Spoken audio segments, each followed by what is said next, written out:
Hey everyone, welcome back to day 25 of the Reprogram Yourself Challenge. Today, we are only 5 days away from finishing this challenge, and we have gone over so much. If you actually look back, and if you've actually been showing up every single day, you can see that we have covered so much information. And by now, you're probably realizing that if I did not break down these days the way that I have daily, giving you a video, also giving you writing and text, or giving you a lot of text, or giving you an image and giving you text, you realize that what I've been doing is I have been taking a lot of dense information that is actually life-changing information, and I have been chunking it down so that way you're able to really learn, apply, and integrate the tools that I'm giving you, the perspectives that I'm giving you every single day. The reason why I've been giving you videos, but I've also been giving you audios, and then I've been giving you some text and some images is because we all learn a little differently. And the one thing that I really won't be able to translate into this program is learning what your internal representation system is. If you've ever seen the show The Mentalist, or heard of profilers typically that work for like the FBI or a larger state agency, what they're able to do is they're able to study someone's eye pattern movement is really one of the biggest indications, but they're able to study a person individually to tell whether they're lying. Now, this is something that there's no way that I can translate it into a digital format because I can't see your eye movement. So I can't tell you what type of learner you are, but everyone learns a little differently. And that is why I have been incorporating different ways for you to learn, making it so it's the most effective regardless of what type of brain you have. Now, yesterday, we talked about the internal representation system and how that system affects how you perceive the world. And so I created a visual for you to see it, but I also explained it because looking at that visual is kind of chaotic. And you're like, what's happening here? Shows you, though, how we're always just picking up information. And based on the information that we're picking up, our brain is either aligning it with the generalizations, the rules that we've created in our life, or if it doesn't match the rules that we've created, the generalizations that we have, our brain will distort or delete information so that way it does align with our generalizations. Whatever you believe, you are right. Now, because our brain does delete and distort information, when we change the perspective that we're looking at, when we zoom in or when we zoom out, we're actually able to gain more clarity and more wisdom, and it helps us to be able to take action for things. It helps us to be able to solve problems. It helps us to be able to change our physiology. The thing that we are perceiving in our outside world is exactly that, though. It is a perception, and it's all just information. We're always just constantly accumulating information, whether we are aware of it or not. Our subconscious mind is always doing this. But sometimes we are unaware of the distortions and the deletions and the generalizations that we have. So sometimes we really need to look at information differently, or we need to intentionally put information in a certain way. And this is what chunking up and chunking down is in NLP. So what it is it's basically you organizing information in a different way so that way your brain can understand it and interpret it better and also remember it easier. This is something that can be applied to communications when you are writing something for someone, when you are speaking to someone, when you are studying for an exam or mapping things out, when you are planning things. This can really be used at so many different levels. What chunking down and chunking up looks like in communication is it follows 3 basic principles. 1, that information is easier to read, making it easier to understand when it's organized better. 2, there really shouldn't be more than 7 bits of different information in one place because our mind really can only comprehend maximum 9 things, so it's safe to always use 7.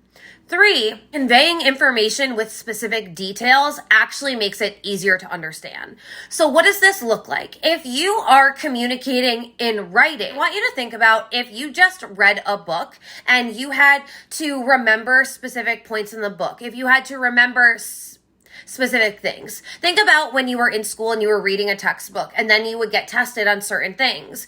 It was kind of difficult for you to just read the entire textbook and retain the information. Just reading something that's a lengthy text is actually going to not make it easy for the person to remember specific points. But when we, instead of writing all of these paragraphs, provide bullet points, or if we provide number points, or if we break down the information into smaller chunks, easier for our brain to remember. So that's why oftentimes when we're in school and we're taking exams, we are making flashcards, because what does it give us? It gives us a word and then the definition, or it gives us a question and the answer.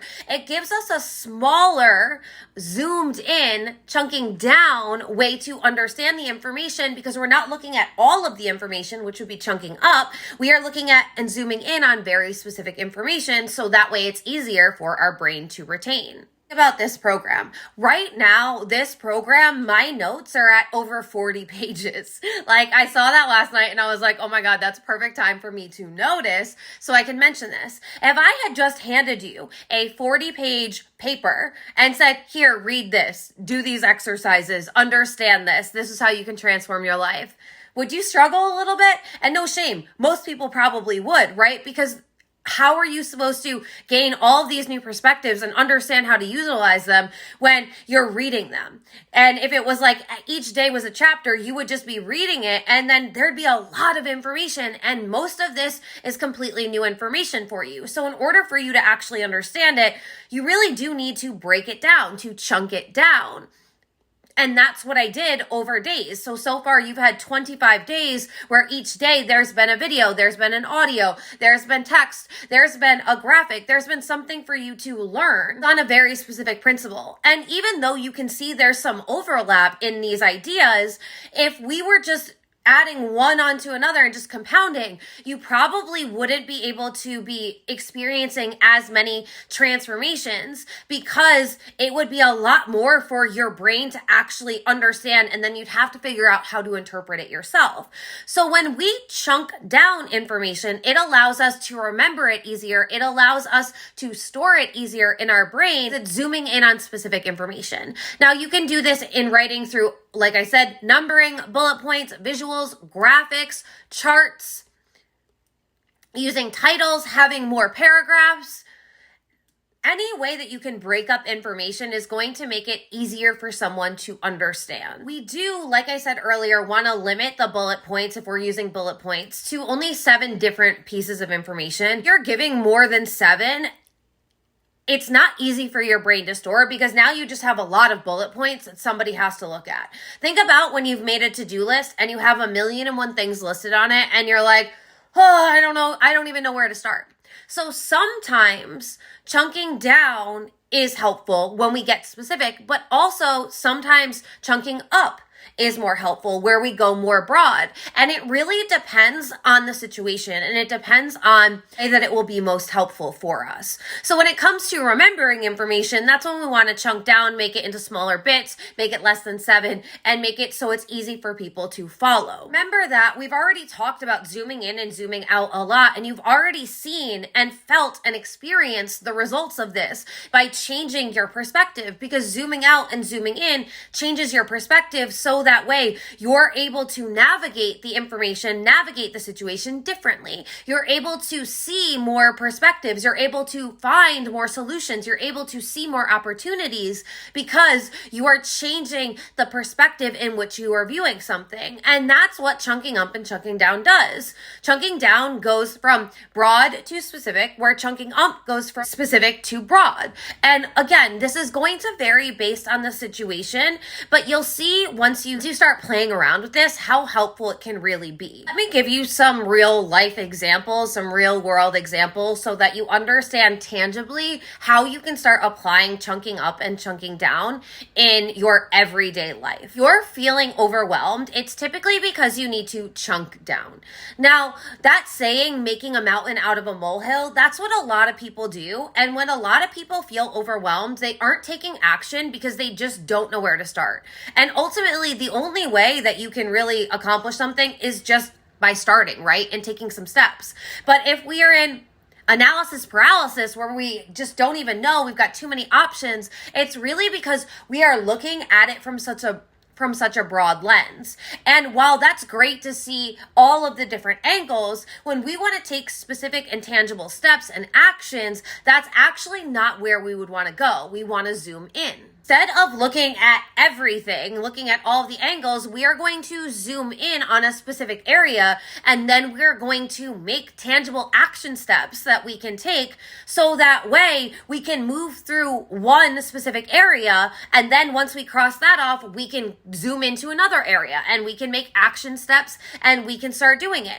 This is like when you make a game plan or an action plan. You have certain steps that you're taking, and while there might be additional steps that you need to take, you've got to start somewhere, right? And so it's easiest to just zoom in on one area and start taking the action that you need to take. Think about it. If you're a business owner, there's 1,000,001 things that you have to do, but if you think about it like that, you're not going to take action that's going to be really fruitful in your business, because you're going to be completely scattered. But when you just decide to do this one thing, maybe you do this one thing today and then you do something else tomorrow, you can actually take a lot of action in that one area. It becomes more manageable, and when things are manageable, we can actually do them, and we can do them with more ease. And because we're doing things and because they're easier to do, that makes it so we actually gain momentum. We want to do the other things. We see and prove to ourselves that we are able to do the thing, and that we were just putting too many things on our plate. And how often do you do that? How often do you say, well, I got to do this, and then you have a to-do list that's like 18 miles long, but because your to-do list is so long, you maybe get one or two things done because you end up tapping out, and then you scroll on your phone for a long time, or you do something that really isn't productive or helping you do the things that you need to do because you're too intimidated by the list of things that you have to do. And one thing that I'm really amazing at is I'm really amazing at getting things done. Now, we've talked about this already. I do the things when they need to be done. I don't put them off, because procrastinating is something I did when I was in high school, and it caused me so much stress and anxiety. So, for example, my sister is having a baby shower on Saturday, and my mom was planning it and getting so overwhelmed by this, that, and all of these things. But at the end of the day, you can only just do one thing and get it done. So I was like, well, okay, instead of going to 1,000,001 stores, to have to buy all these things, to compare prices, to do all of this, why don't we just order it all online and get it from one place so that it all comes in at the same time? And then when it all came in, I had ordered these neon lights that were able to be plugged in or had batteries. So I plugged them all in to make sure they worked, and then I put batteries in, because we already have to blow up all of these balloons and we only have an hour to set up. So it's like, I'm not going to try and do everything that needs to be done in that hour, because there are certain things that we can only do in that hour. So how can we be prepared? Set ourselves up for success, so that way we're not running around like chickens with our heads cut off. And so when you're planning a party, or you're planning an event, or you're planning something in your business, or you're planning something in your life, it's better to understand what needs to be done, looking at it generally, but then you need to make specific lists and take specific action in specific areas and really zoom in and chunk things together, so that way you're able to get things done, you're able to be prepared. Now it's to the point where, like, I don't get stressed when things are happening, because I'm not one of those people that last minute has to do things. I'm somebody that I get it done when it needs to get done, understanding that there's going to be things that I don't anticipate, that you couldn't even plan for or prepare for. And then in the moment, I've got the time and the energy and the ability to navigate it, because everything that could be done ahead of time was already done. If you're dealing with a problem, on the other hand, and we already talked about the fact yesterday that problems aren't in the external world, the problem is with the way that you're interpreting the information. So when there is a problem that's coming up, that's when you need to chunk up. Because when there's a problem, we get lost in the weeds, right? We get so hyper focused on the specifics of what's going wrong, and then we zoom in so deeply that we're not able to see the solutions that are available to us, the options that we have, the opportunities that there are to easily work this out. You cannot solve a problem from the same mind that created it, because you're getting stuck in what I call problem frequency. And then you're only able to notice and see the problems, and that keeps you, again, stuck. But you're never actually stuck. It's just the way that you're interpreting the information. But when you zoom out and you're not looking at such a closed off lens, when you look at from look at it from a wider lens, you're able to see all of the different ways that you can navigate something. And remember, we talked about you can always find 3 opportunities to solve any problem, but you cannot be zoomed in on the problem. You can't be chunking down when the problem exists. You need to be able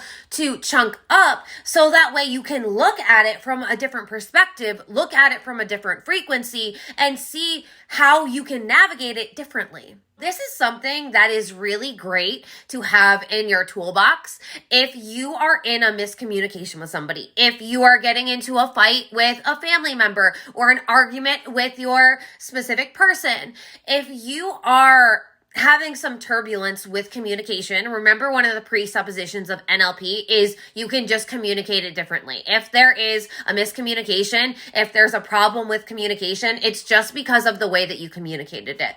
Now, often when we are in an argument, in a debate, or having some tension with somebody else, it's typically because you and the other person are zooming in on the problem. You're zooming in on what you don't like. You're zooming in on something that frustrates you, whatever it is. Say it's something as trivial as your partner didn't wash their dishes and they left their dirty dishes in the sink again.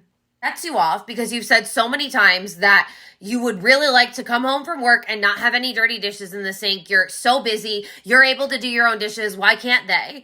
And so you just get so frustrated and your frequency is all frustration based because you're like, why can't they just wash the dishes? And so you end up seeing your partner when they come home and you end up yelling at them or screaming at them and vice versa. This could be the opposite way. Like you might be the person that leaves the dishes in the sink. But what if you are the person that comes home, sees the dishes and gets so upset, and instead of zooming in on the fact that those dishes aren't done again, what if you zoomed out and said, wait a minute, the fact that there are dirty dishes in my sink means that I don't live alone, means that I'm in a relationship with somebody, or if it's your daughter or son or whoever, means that I live with my family. It means that I have a family. And you switch it to being grateful for the fact that you've got other people that you love around you. You're able to zoom out from frustration to appreciation and gratitude. That shifts so many things. That shifts your mental attitude. That shifts your physiology. That shifts your emotional state. That shifts the frequency that you're in. So what that does is that probably means that you don't blow up at your partner. You don't get into a fight. You don't say something that you don't mean. You don't go around slamming stuff or being passive aggressive and then not saying anything, but having this distance with them where they can feel it. And then they're like, why are you being weird? And then that frustrates you more because you think that they can be a mind reader and they're just going to get what you're mad at when you haven't communicated it, but if you did communicate it, you would probably be yelling. Do you see how this can really snowball very, very quickly? And this happens a lot in work situations. It happens a lot in family dynamics. It happens a lot in partnership. But when you're able to navigate yourself differently, you can navigate your communication differently. Not saying that the other people in your house shouldn't do the dishes. I am a clean freak. I like and need and strive on having a clean house. House means a cluttered mind, and I'm not about that life. Again, I used to be really messy and I had depression and anxiety like crazy. Not saying that was the only thing that contributed to it. There was other things, but it did not help. So what happens though is if you zoom out, you change your frequency, you change your perspective, then you can start finding some common ground to have a conversation and to actually communicate effectively with the other person. So instead of zooming in, because obviously if they keep leaving their dishes in the sink, it isn't a problem for them, right? But it could be a problem for you. And I'm not saying that that's wrong for you to have a problem with it, but I'm just saying that blowing up at them or getting mad or being passive aggressive isn't a way to resolve anything for you or them, right? You zoom out, you can find common ground. And then when you're at common ground, you can have a conversation with them.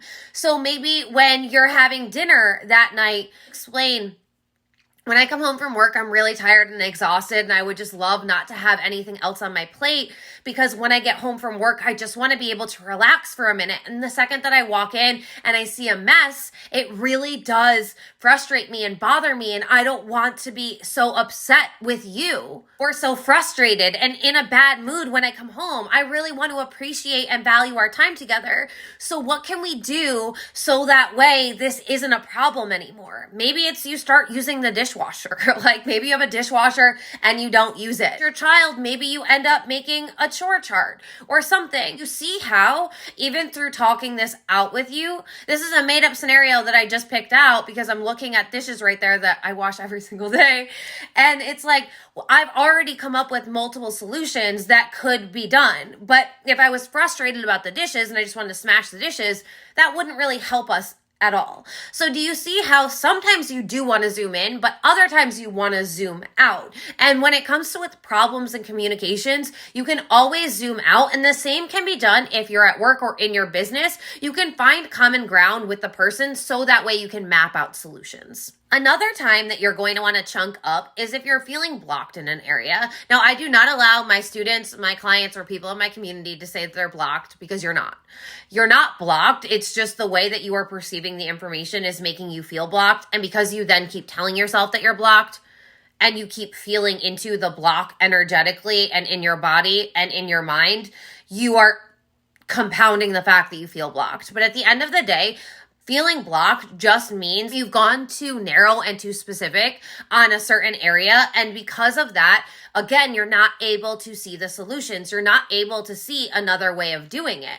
And if you just take a deep breath, maybe go for a walk, and then you come back to whatever you felt blocked about, instead of just sitting at your computer and trying to like figure it out, or however you're trying to figure it out, you do some sort of pattern interruption so that way you really break that mental focus on this block and you go get some air, you go for a walk, you go work out, whatever it may be, and then you're able to come back to it and say, all right, instead of looking at this area the way that I've been looking at it, let me zoom out, let me chunk up, and let me look at it from a different lens. What am I not seeing here? What is a different way that I could be approaching this? How could this feel differently? How could I do this differently? There's, again, 1,000,001 ways that you can do anything. And if you look at people, even in business, if you look at people who are in the same industry, they're not doing the same things. Everyone is doing it differently